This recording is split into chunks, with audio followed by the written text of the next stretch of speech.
Of course, the main priority is people's well-being and getting the fire under control at this point in time, and it's not necessarily a time for finger-pointing. But it is hard to ignore, Peter, some obvious failures here. What kind of responsibility should government officials take for the millions in funding cuts to the fire department and no water in the hydrants? There'll be no hiding for the Mayor of Los Angeles and the Governor of California on this issue and the responsibilities as the public assign it, because after all, Holly, they will look at the commissions of inquiry that will inevitably follow, as they do our worst bushfires, as to the level of preparedness, the response. Now, and I suspect that they will be found wanting. Mitigating their culpability will, of course, be that this was the perfect storm. It was an urban fire with hurricane winds.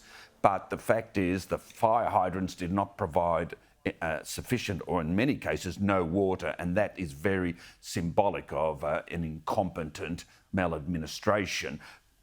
Water politics in California have always been ferocious. And President Trump has a history of it, of involving himself, because there's issues of storage, distribution. Water is scarce in California, and there are many demands on it from the manufacturing and agricultural sectors, the urban sprawl, and so on. So there's going to have to be a lot of self-examination, reflection, and action coming out of these tragedies. Absolutely, and the insurance claims is just another horrible aspect of this too, as people begin to try and rebuild. I want to get your thoughts on some other news and staying in the US. It's a big time at the moment there, but Trump will be inaugurated as a convicted felon, not something we've seen before. Do you think it will have any ramifications on his presidency? No. If it was to have any ramifications, it would have been in the vote. The Americans see it as a private indiscretion of President Trump in regard to the woman involved and his attempts of a very minor, technical, if you like, a paper cover-up, and combined with all of his other legal actions, it hasn't influenced the voters. You're either supporting President Trump or you're against him, and this incident in the past and ongoing is not going to influence you. Interesting. Well, I mean, Donald Trump has sent shockwaves throughout the world with his territorial claims on Canada, Greenland and Panama Canal over the last week. It's hard to ignore those. Do you think we should take him seriously? Oh, very seriously. And all of those countries involved are as well. Holly, without giving a history or geopolitical lesson, and we don't have the time, but you've got to understand the geography of all these places. The Panama Canal, for instance, every American child is taught about the American ingenuity and the financial muscle that connected the Atlantic and Pacific oceans.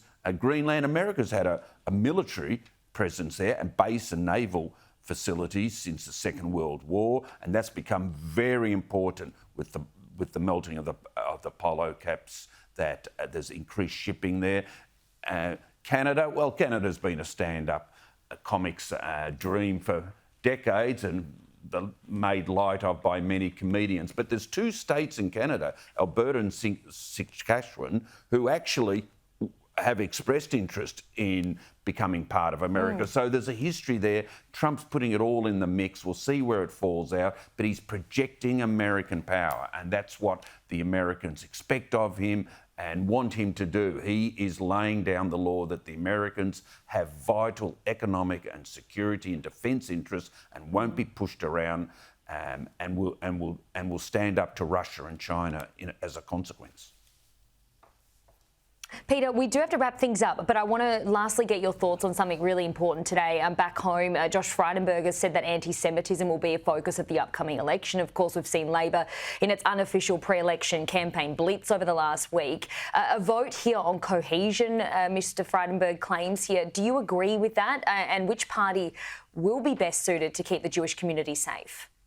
Entirely agree with Josh Frydenberg's comments. You can't overstate the disaster of the anti-Semitism that's so widespread in Australia across many sectors, especially the cultural sector.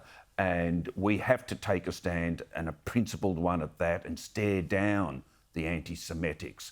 The fact is that the Jewish community have been drawn to the coalition, who've been unambiguously opposed to anti-Semitism and want to use Australian hate laws to curb it and to stamp it out. So politically, there's been a major shift overall in the Jewish community towards the coalition because they believe the Labor Party is domestically or internally conflicted between its large Muslim voting populations and its support of the principle of anti-Semitism. Okay, Peter, thank you as always for your time and analysis. Really appreciate it. Great to see you. Thank you. Thank you, Holly.